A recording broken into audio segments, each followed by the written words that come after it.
Selamat datang kawan-kawan semuanya di channel Riam Biru. Terima kasih banyak untuk kawan-kawan semua yang sudah berkenan hadir di channel ini. Kali ini ada satu cerita datang dari Mbak Fitri di pesisir utara Pulau Jawa. Tidak menyebutkan tepatnya di mana, tapi Mbak Fitri ya memang tinggal atau lingkungannya itu adalah lingkungan nelayan.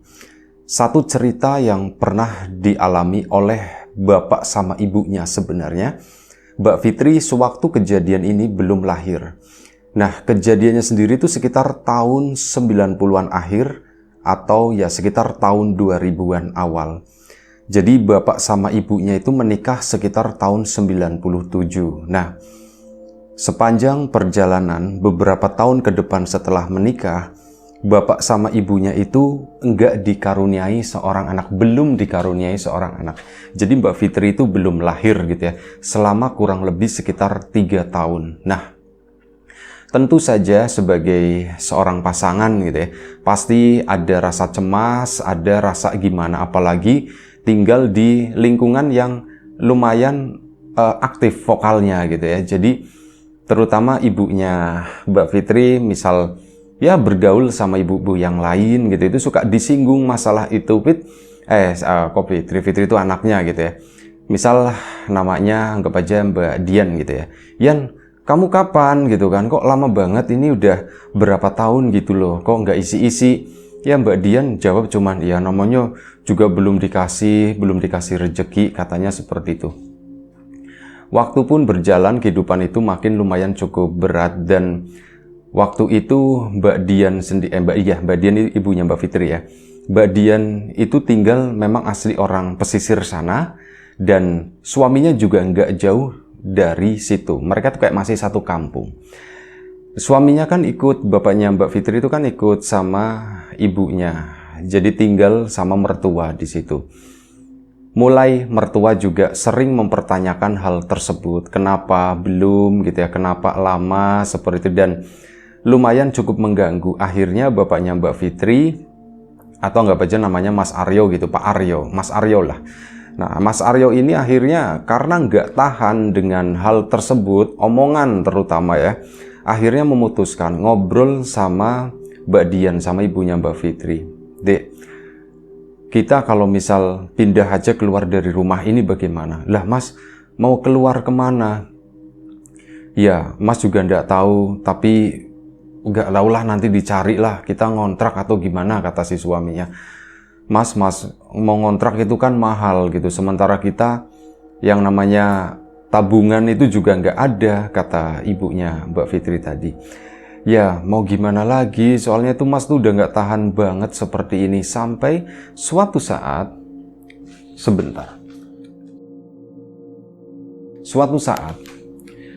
ada seorang kerabat, boleh dibilang kerabat sih, kerabat keluarga bukan, tapi ada seorang tua di situ, di kampung tersebut, yang dicurhati oleh Mas Aryo. Pak, aku itu di rumah, ya memang aku sama istriku, sama Dian belum dikaruniai anak Pak, cuman ya begitu, cobaannya itu beratnya itu di omongan-omongan. Nah, kata si bapak itu, ya kamu yang sabar aja, katanya begitu. Iya sih, aku udah sabar, udah 3 tahun ini aku sabar. Aku sabar menanti yang namanya momongan itu kapan datang, entah datang atau nggak datang begitu ya. Cuman ini belakangan aku kok makin gak sabar sama yang namanya omongan-omongan itu. Makin hari itu makin santer, omongannya tuh makin gak enak. Bahkan yang namanya sikap itu lambat laun mereka mulai berubah, kata si Mas Aryo. Dan si bapak tersebut diam, sempat masuk ke belakang, masuk ke dalam sana, ke dalam rumah. Saat keluar si bapak itu ngomong, yuk gini aja, kamu kan ada niatan mau keluar rumah, kamu mau pindah. Nah, itu di dekat laut sana, saya itu punya lahan, kata si bapak tadi. Loh, sebelah mana Pak? Ya yes, pokoknya di ujung, katanya begitu, dekat sama laut, 20-30 meter dari garis pantai di situ ya. Itu dekat banget sama laut, kamu bikinlah rumah di situ. Loh Pak, ini ndak apa-apa itu tanah sampean Pak. Ya ndak apa-apa, kamu pakai aja, lagian itu juga nggak dipakai kan, seperti itu. Kamu bikin di situ, itu kan ada pohon waru, nah kamu bikin di sampingnya di sana. Kamu bikin yang sederhana aja lah. Rumah gubuk atau rumah apa, daripada kamu ngontrak, kayak gitu kan. Setiap bulan kamu harus bayar, segala macam repot. Udah mendingan kamu bikin rumah sederhana lah, rumah gubuk-gubuk aja, nanti gampang. Tak bilangin anak-anak buat bantuin, katanya begitu. Loh Pak, ini apa ndak terlalu berlebihan, kata Mas Aryo. Ndak apa-apa, kamu sana aja. Sana katanya, bikin, ndak apa-apa kok. Ayo yuk, tengokin tempatnya. Akhirnya, Mas Aryo sama Bapak tadi, itu pergi survei tempat tersebut. Ya ada sebidang tanah nggak terlalu besar gitu ya. Paling 4 kali 5 meter di situ. 4 kali 5 meter dan medannya itu berpasir gitu ya, karena masih bagian dari pantai. Udah kamu bangun aja di sini, kata si bapak. Ini ndak apa-apa Pak, ndak apa-apa. Yuk, kapan? Kamu ada dana berapa, katanya. Kamu beliin bambu-bambu aja, nanti dibantuin sama anak-anak. Baik Pak, tapi nanti saya ngomong sama Dian dulu ya Pak ya. Ya udah, kamu diskusi dulu sama istrimu. Akhirnya bapaknya Mbak Fitri pun pulang, Mas Aryo tadi ngomong sama istrinya. Dek, Mas itu dapat tawaran begini-begini, ada lahan kosong di sana punyanya Pak Hadi, itu disuruh ditempatin. Loh Mas, emang ndak apa-apa Mas? Ndak apa-apa, kata Pak Hadi. Terus gimana Mas? Tapi kan itu lahan kosong Mas. Iya, nanti kita bangun di sana. Pakai bangun rumah gubuk aja gimana, kata si itu. Ya aku sih terserah kamu aja Mas, nurut, aku manut, kata si ibunya Mbak Fitri ya.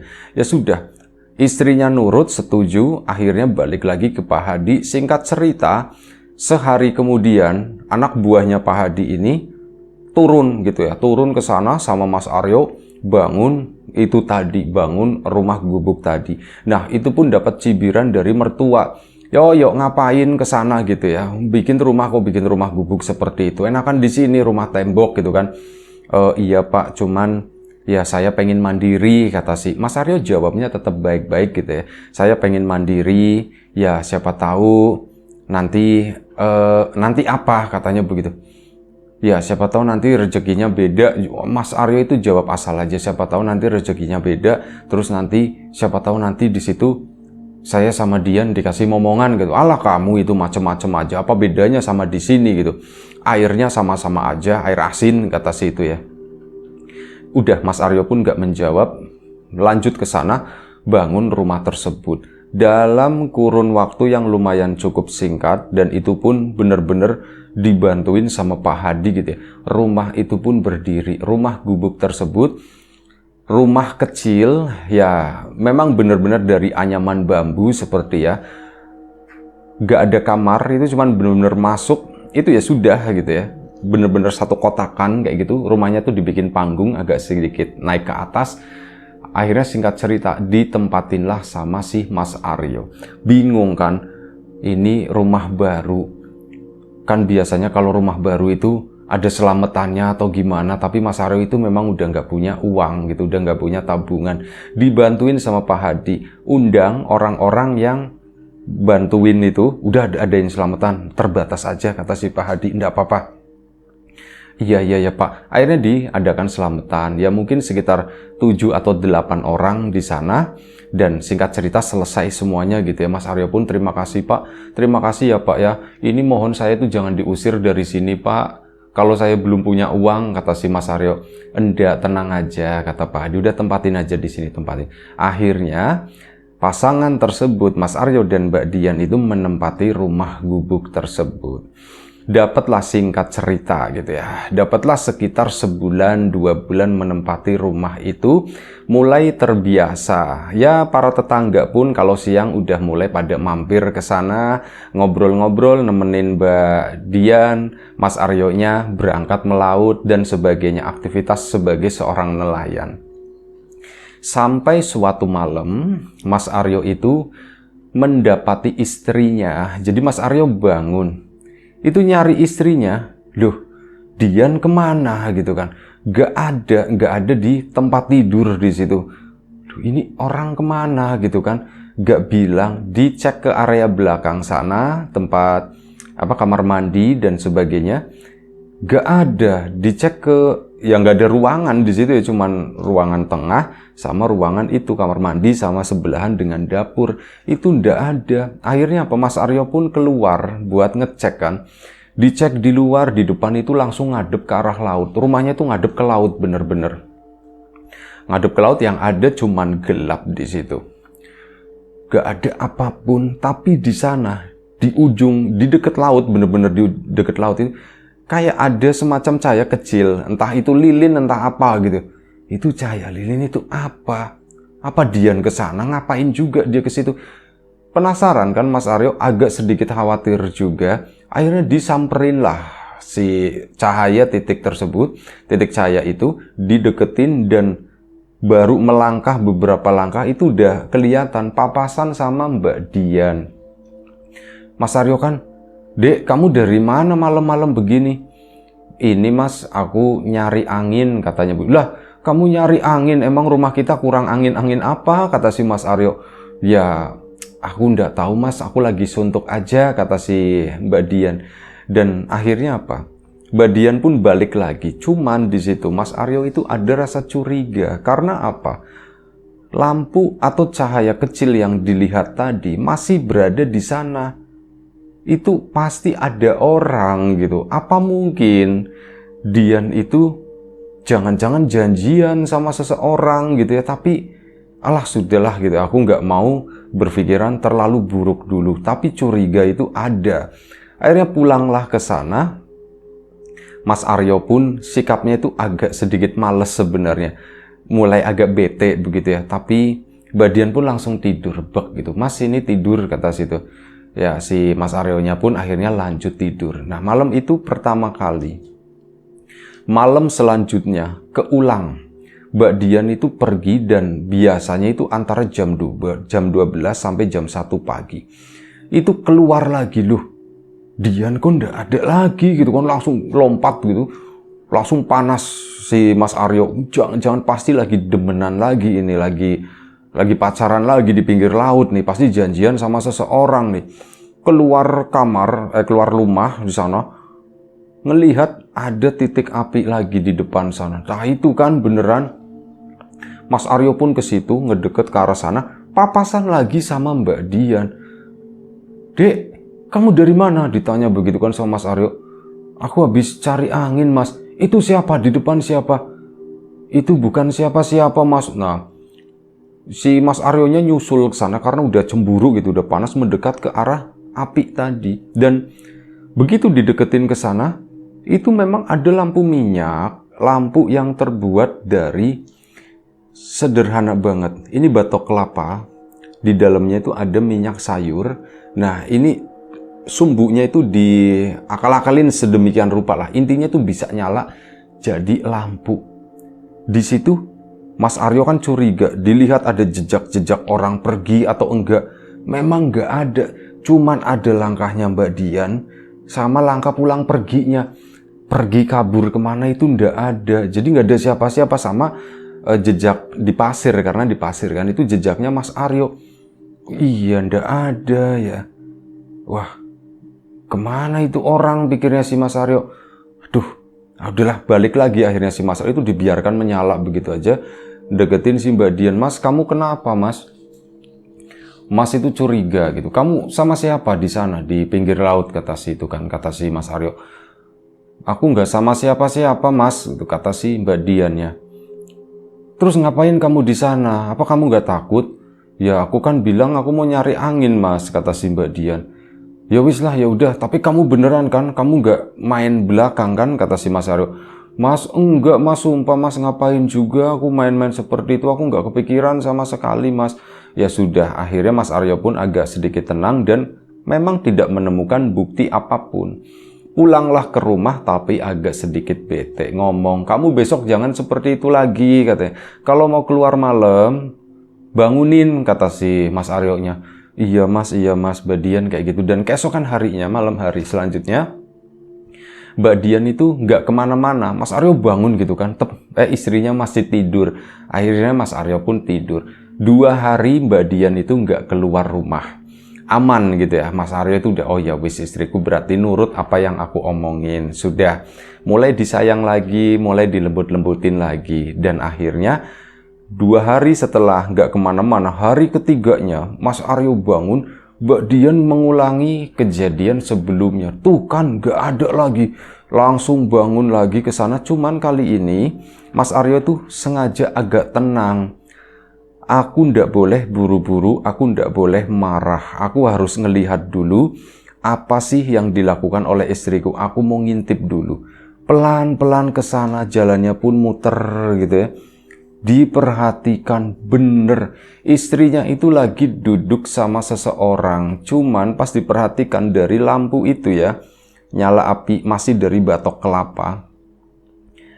Yang duduk sama Mbak Dian itu bukan seorang laki-laki, melainkan seorang nenek-nenek tua. Seorang nenek-nenek tua di sana itu nemenin Mbak Dian di situ. Oh, jadi ini yang sama Dian gitu ya, wis lah. Sengaja nggak dipergokin, cuman diawasi selama beberapa saat. Kemudian Mas Aryo pun pulang, nunggu di teras di sana. Dan istrinya pun pulang, mendekat ke situ. Mas, kok di depan, katanya. Kamu habis sama siapa, Dek? Kamu, Mas, aku ndak sama siapa-siapa. Mbak Dian itu masih ngeles gitu ya. Udah, Mas itu ngelihat. Tadi kamu duduk sama seorang nenek-nenek. Itu siapa? Kata situ kan. Oh, itu jadi Mas lihat ya, katanya. Iya, Mas itu lihat. Itu Mas, ada seorang nenek-nenek yang anu Mas gitu. Anu kenapa? Sini duduk, cerita dulu. Akhirnya malam itu romantis banget, kata si Mas Aryo mungkin ya.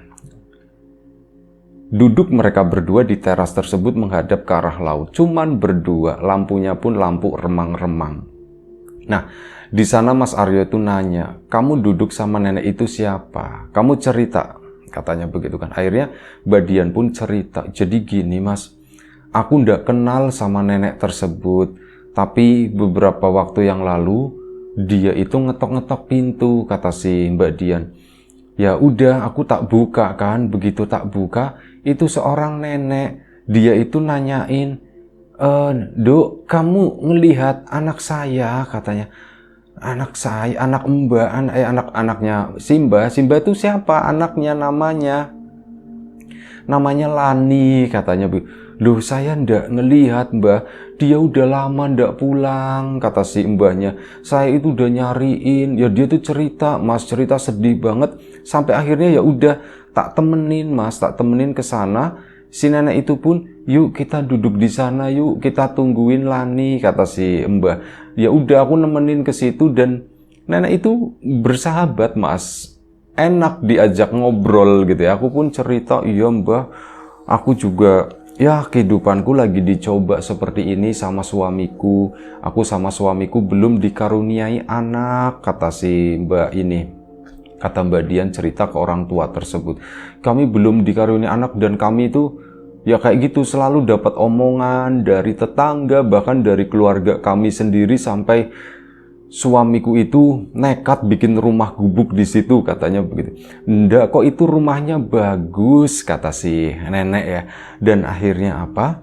Si nenek tersebut bilang, sabar Nduk, kamu sebentar lagi juga punya anak, katanya begitu. Lah Mbah, kok bisa sih Mbah ngomong seperti itu? Ya semua kan tergantung masalah waktu, kata si Mbah. Udah tenang aja, kamu nggak lama lagi punya anak. Itu Mas ngomong seperti itu. Dari situ kan aku seneng. Ih, si Mbah ini tuh baik banget. Bahkan si Mbah itu doain, aku didoain, semoga ya kamu dikaruniai anak yang sehat gitu, anak yang pinter, anak yang baik. Aku didoain seperti itu ya, aku seneng Mas. Dan setiap malam nenek itu tuh pasti ngetok. Emang kamu ndak pernah denger ya Mas dia ngetok, Mas? Mas ndak pernah denger itu ada orang ngetok seperti itu. Ya ndak tahu sih. Mungkin kamu capek kali ya Mas. Jadi tidurnya itu pulas banget. Padahal ngetoknya itu keras loh Mas. Tak tak tak tak tak tak gitu kan. Tak tak tak tak tak. Ya, sampai aku kebangun dan tak buka. Oh itu si Mbah. Pokoknya setiap malam ya antara jam 12 jam 1 pagi pasti ditemenin duduk di sana di pinggir pantai. Dia itu nungguin cucunya, nungguin anaknya yang namanya Lani itu. kamu nggak kenal sama nenek itu? Aku nggak kenal mas, bener-bener nggak kenal. Ya sudah begini, kalau misalkan nanti besok-besok si nenek tersebut ngetok, mas nggak denger, mas dibangunin ya, katanya begitu. Iya mas, nanti tak bangunin, mas nanti tak bangunin. Akhirnya sudah, malam itu pun mereka istirahat. Keesokan harinya, bener, diketok lagi. Ada suara ketokan, akhirnya apa Mbak Dian pun bangunin si Mas Aryo. Mas, bangun gitu. Mas Aryo pun bangun dan mendengar suara ketokan tadi. Dua-duanya bangun, berdiri dan membuka pintu. Si nenek itu udah nungguin di atas. Ini suaminya baru bangun gitu. Si Mas Aryonya jadi ya gimana gitu. Mbah, iya mbah, saya suaminya Dian. Ya wis ndak popo katanya. Ayo temenin si mbah ke sana. Mas Aryo pun mau ndak mau, Mbak Diannya, Mas, aku tak nemenin itu ya mas, kamu mau ikut atau enggak? Iya gampang mas, nanti nyusul gitu. Soalnya nggak enak, ngapain juga aku ngikut ke sana gitu. Mas Aryo pun, mereka berjalan berdua ke sana meninggalkan. Mas Aryo pun nungguin di belakang dan dia ngikutin, tapi dengan jarak begitu ya. Kesana, makin kesana. Nah di situ samar-samar Mas Aryo melihat di antara Mbak Dian dan seorang nenek tersebut ada seorang anak kecil perempuan itu berdiri sambil jalan. Jadi seolah-olah mereka itu bertiga, mereka kanan kiri, ada anak kecil di tengahnya itu menembus ke sana ke pasir. Mas Aryo ngeliatin ke arah pasir. Jejak yang ada di situ cuman jejaknya Mbak Dian doang. Jejak si nenek sama jejak si anak itu nggak ada sama sekali, kosong. Mereka menuju ke sana ke depan. Mas Aryo pun makin bingung. Akhirnya apa? Dia pun duduk, tapi jaraknya lumayan cukup jauh ya, sekitar ya hampir 10 meter lah di belakang mereka. Sementara lampu yang dari batok kelapa yang sebelumnya ditemukan itu sudah berada di situ. Mereka duduk ngobrol-ngobrol. Mbak Dian juga tampak ketawa-ketawa begitu ya. Dan sesekali anak kecil perempuan itu jalan muter-muter ke sana kemari. Ya dia tuh kayak main-main sibuk sendiri dan akhirnya mungkin kurang lebih sekitar setengah jam sampai Mas Aryo tuh udah tiduran di atas pasir begitu ya. Bangun lagi begini, masih ada belum selesai. Dan akhirnya Mbak Dian pun bangun. Saat bangun jalanlah pulang. Si nenek pun berdiri. Anak kecilnya udah ndak ada. Dan mendekat ke arah Mas Aryo kan. Mas, kamu di sini mas katanya. Iya dari tadi mas nungguin di sini. Udah mas kita pulang mas. Simbah katanya udah mau istirahat katanya begitu. Ya wis akhirnya mereka pun pulang. Mas Aryo nengok ke arah belakang sana itu ada anak kecil yang ngikutin. Tapi alah sudah biarinlah itu anaknya siapa nggak tahu, mungkin anaknya Simba itu ya yang tadi dicari itu. Tapi yo anak masa nenek itu udah tua banget, anaknya masih kecil, cucu kali ya mungkin ya, pikirnya Mas Aryo. Pulanglah ke rumah ke sana dan akhirnya ditanyain ke Mbak Dian. Dek, itu yang anak kecil perempuan itu siapa? Hah? Anak kecil perempuan yang mana mas? Itu yang kalian kan bertiga tadi, kata si Mas Aryo. Kalian itu bertiga. Kamu jalan sama si nenek. Di tengahnya itu ada anak perempuan pakai rok katanya. Dan dia selama kamu duduk di situ sama nenek tersebut, dia itu main-main di sekitaran sana, lari-lari di depan lah begitu. Mas, aku nggak ngelihat apa-apa mas. Aku nggak ngelihat ada anak kecil. Waduh gitu ya. Kok bisa ya kamu nggak ngelihat ya? Oh iya, satu lagi dek. Mas kan ngikutin kalian. Namanya pasir orang jalan itu kan ada bekasnya. Orang kamu aja ada tapak kakinya. Si nenek sama anak kecil itu tuh ndak ada. Coba kamu pikir gitu kan. Coba kamu pikir deh gitu. Gak ada mas. Kok bisa ya mas ya? Nenek itu tuh bukan orang, kata si Mas Aryo. Langsung menyimpulkan seperti itu. Nenek itu tuh bukan orang. Kamu hati-hati ya. Takutnya apa mas? Takutnya kamu dibawa ke laut ke sana. Iya juga ya mas ya. Serem ya mas ya. Iya itu beneran. Gak ada tapak kakinya. Ya udah mas masuk. Akhirnya mereka pun masuk, lanjut ngobrol lagi di situ. Kamu ngobrolin apa aja di sana? Ya nenek itu cuman cerita masalah Lani, terus cerita masalah laut ini dulu di sana ada itu. dulu di sana ada itu, kampung kita itu belum ada, dulu itu masih hutan semuanya.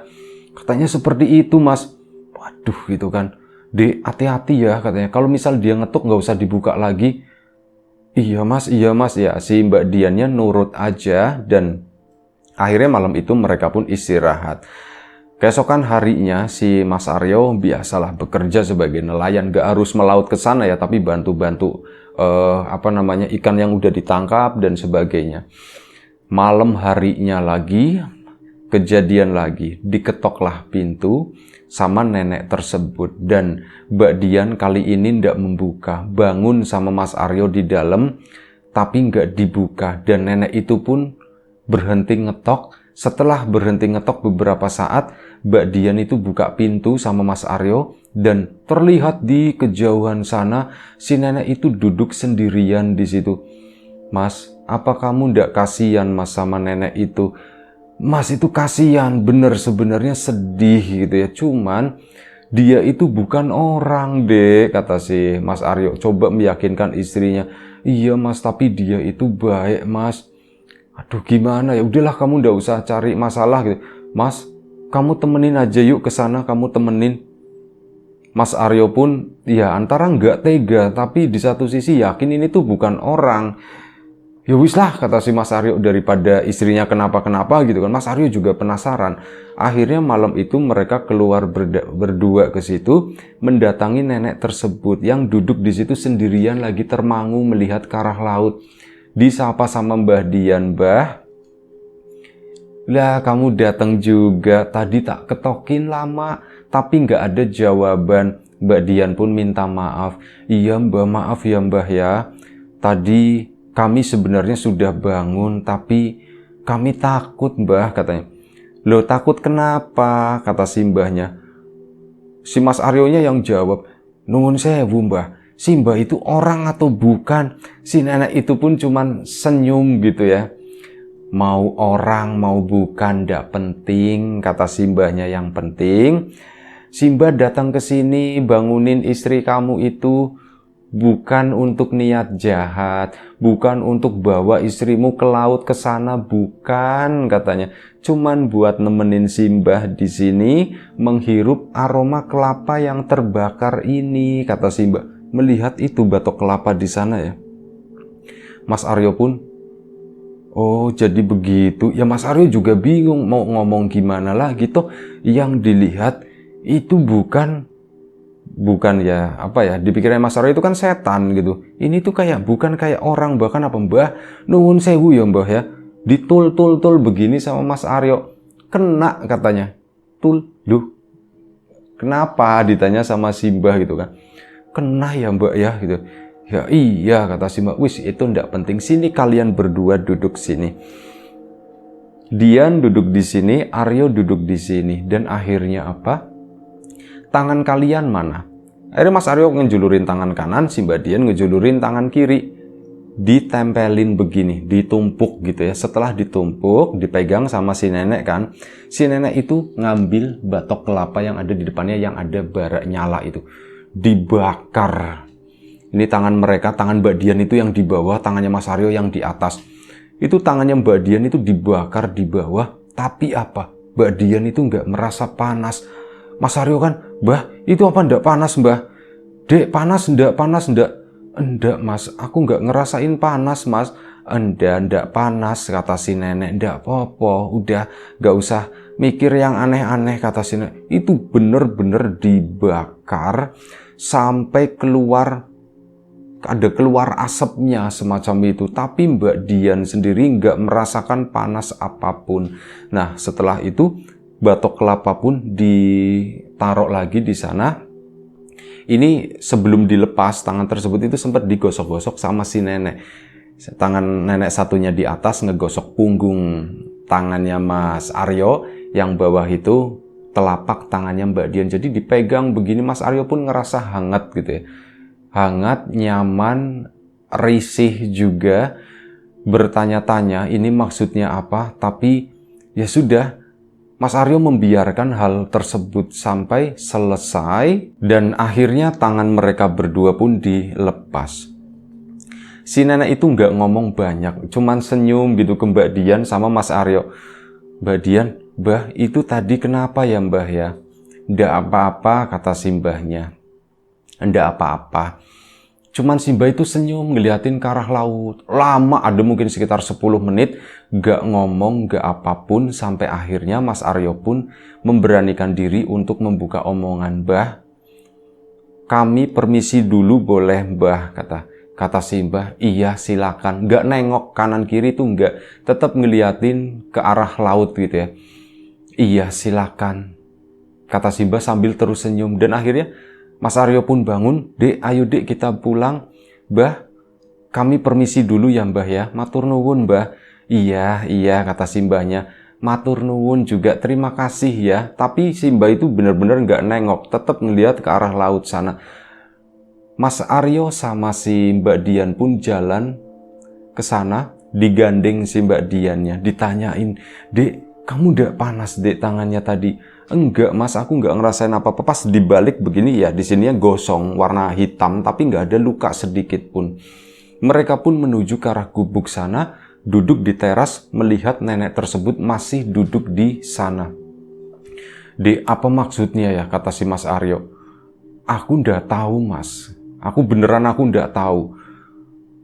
Masih ngerasa, apa mas, kamu mikirin apa mas, kamu cerita dong.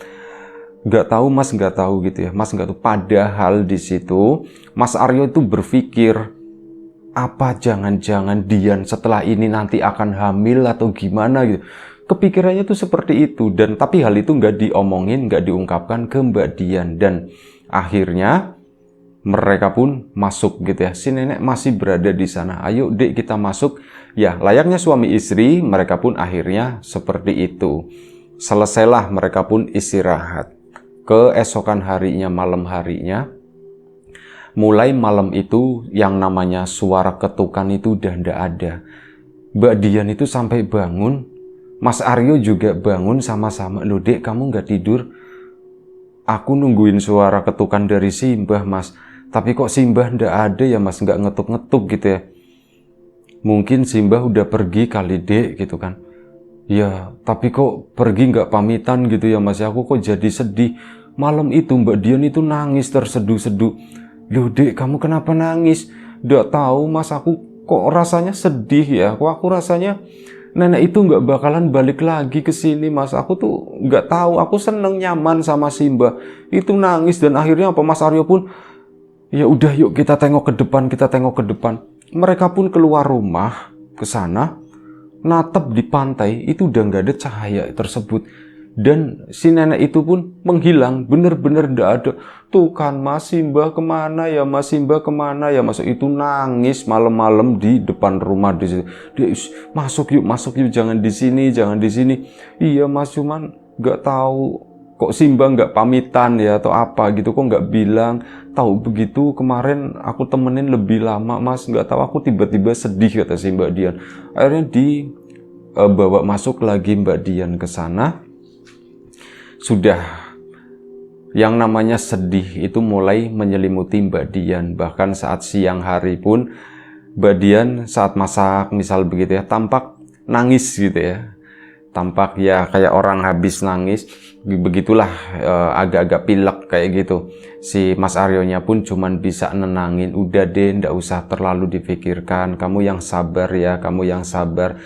Sampai beberapa hari dan ya mereka pun kembali melanjutkan kehidupan yang normal tanpa nenek tersebut. Dan beberapa waktu kemudian, entah mungkin sebulan atau 2 bulan, Mbak Dian itu menyadari ada sesuatu yang berubah dalam dirinya.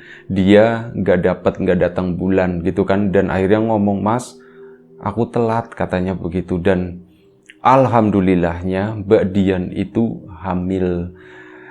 hamil di situ, seneng banget. Dan ya Mas Aryo itu ya satu itu rezeki ya, rezeki dari Tuhan tentu saja gitu ya, namanya kehamilan. Tapi di satu sisi ini perantaranya itu nenek tersebut. Apakah sewaktu tangan Mbak Dian dibakar itu adalah salah satu metode yang dilakukan oleh si nenek tersebut atau gimana? Mas Aryo juga nggak yakin, tapi ada pikiran ke arah sana. Ya dibahas sama Mbak Dian begini. Iya Mas, mungkin seperti itu jalan kita punya rezeki ini, jalan kita punya anak ini. Ya udah dirawat baik-baik ya anak kita ini, sampai akhirnya makin ya waktu pun berjalan, si Mbak Dian pun sudah hamil besar begitu ya, mungkin sekitar 7 bulan. Malam itu, suatu malam ada ketokan. Tek, tek, tek, tek, tek. Mbak Dian itu langsung bangun. Mas, ada yang ngetok, ada yang ngetok. Mereka berdua pun bangun ke sana. Mas Aryo udah nggak ngeh ya waktu itu. Dia cuma ikutan bangun begitu. Dibuka pintunya, ternyata Simbah. Simbah datang dan Simbah itu cuma tersenyum. Bagaimana? Katanya begitu kan. Mbah, dipeluk-peluk sama Mbak Dian. Simbahnya itu cuman diem aja, cuman senyum begitu ya. Mbah, Simbah kemana aja? Aku kangen, kata Mbak Dian. Mas Aryo tetap berdiri di situ, seneng juga ya, terharu begitu ya. Istrinya nangis di sana. Udah, kamu jangan sedih. Yang namanya Simbah, yang namanya sesuatu yang hidup itu pasti bergerak dari sini ke tempat lain, ke sana, ke sini, nanti balik lagi ke sini. Begitupun dengan malam ini, Simbah mau permisi, kata Mbah jangan. Simbah itu cuma senyum, gak menjawab apapun, dan terakhir itu bilang, Simbah sudah menemukan Lani, katanya. Mbah, Lani di mana Mbah? Lani ada di ujung laut ini, katanya. Jadi nunjuk ke arah utara, ya mungkin di Kalimantan atau di mana gitu. Di ujung laut ini, ujungnya kan daerah Kalimantan situ. Di ujung, jauh ya Mbah ya? Iya, dia jauh. Makanya malam ini Simbah mau menyusul ke sana. Simbah permisi dulu, katanya. Ya lagi-lagi Mbak Diannya itu nangis, terseduh-seduh. Malam itu benar-benar ya bikin Mas Aryo juga terharu lah. Sampai akhirnya si nenek itu pun balik badan ke sana, jalan ke arah itu. Ada lampu itu tadi di pasir. Menjauh gitu kan. Ini Mas Aryo sama Mbak Dian itu nggak ngikut, tetap berdiri depan rumah. Si nenek jalan ke sana sendiri, ambil lampu tersebut dan dia nyebrang ke arah laut ke sana. Slep, sampai jauh banget. Dan ya ndak tahulah, Simbah itu ndak tahu jalan di atas air atau ujungnya bagaimana. Karena gelap, Mas Aryo sama si Mbak Dian itu udah ndak bisa melihat itu lagi, kayak hilang begitu aja. Akhirnya mereka pun masuk, ya melanjutkan kehidupannya. Ya yang ada itu sedih lagi gitu ya. Mas kok begini ya Mas ya? Aku bingung Mas, aku nggak ngerti. Mas Aryo pun nggak banyak komentar. Dan suatu saat akhirnya cerita ke Pak Hadi. Dan Pak Hadi itu nggak kaget. Ya, apapun bisa terjadi, kata si Pak Hadi. Termasuk yang seperti itu. Dan alhamdulillahnya ya hal-hal seperti itu terjadi. Ada keajaiban-keajaiban yang orang lain itu nggak tahu, kata Pak Hadi. Dan ini sudah menjadi rezekimu. Ya untunglah kamu tinggal di situ, kamu dapat rezeki tersebut. Dan ya tinggal ditunggu aja kelahiran anakmu. Akhirnya lahirlah si anak tersebut, ya dikasih nama Fitri. Itu tadi yang cerita mengenai cerita ini. Dan kelahirannya pun gak ada keanehan-keanehan apapun. Sebenarnya Mbak Dian itu pernah mau memberi nama anaknya itu Lani. Tapi Mbak Dian itu dapat mimpi ketemu sama Simbah. Itu ngomong, anakmu jangan dikasih nama cucuku, cari nama anakmu sendiri. Ngomong seperti itu. Akhirnya ya gak jadi pakai nama Lani, tapi digantinya pakai nama itu tadi, pakai nama Fitri itu. Ya itulah sepenggal kisah dari, mungkin gak horor-horor banget ya, tapi gak tahu. Ada suasana yang lumayan cukup mengaduk-ngaduk dari peristiwa yang dialami oleh orang tuanya Mbak Fitri ini. Bapak Aryo sama Ibu Dian gitu ya. Terima kasih banyak. Dan nggak diceritakan kehidupan selanjutnya. Apakah mereka masih tinggal di tempat tersebut atau sudah pindah dari situ, itu nggak diceritakan sama Mbak Fitri. Itu aja, terima kasih Mbak Fitri atas ceritanya. Kawan-kawan di rumah juga terima kasih banyak atas support dan dukungannya apapun itu. Kawan-kawan subscriber, kawan-kawan membership, kawan-kawan yang udah kasih support dalam bentuk super thanks ke Riam Biru, terima kasih banyak. Kawan-kawan yang udah ngasih like, udah nge-share ke yang lainnya, kawan-kawan yang udah ninggalin komentar juga terima kasih banyak. Doa terbaik dari kami untuk kawan-kawan semua, semoga selalu diberi kemudahan dalam hal apapun, termasuk kemudahan dalam hal rizki, yang sakit segera diberi kesembuhan, yang sehat tetap dijaga kesehatannya. Selamat menunaikan ibadah puasa bagi kawan-kawan yang menjalankan, jaga kesehatan kawan-kawan tentunya. Terima kasih banyak sekali lagi. Assalamualaikum warahmatullahi wabarakatuh.